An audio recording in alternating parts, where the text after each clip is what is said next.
am the children attending class 7th and today we are studying here to present an activity based on nutrition in plants.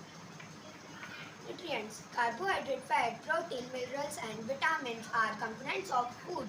These components are called nutrients. For example, rice, corn, sweet potato, fruits and bread. Nutrition is a mode of taking food by an organism and utilization by the body. On the basis of nutrition, there are two types of organisms, autotrophs and heterotrophs. Autotroph is the mode of plant in which the organism makes food themselves by the simple substances is called autotrophic. Like for example, tree plant.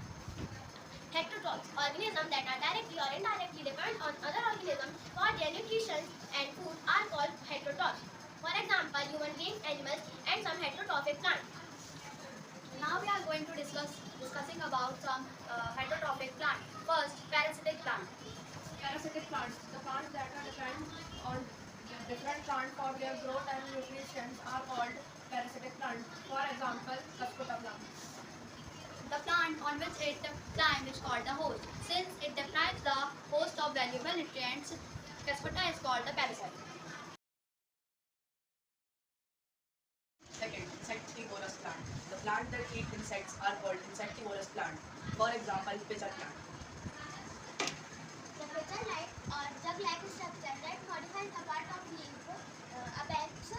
When an insect lands on pitcher, the lid gets closes and the trapped insect gets entangled into a long tail.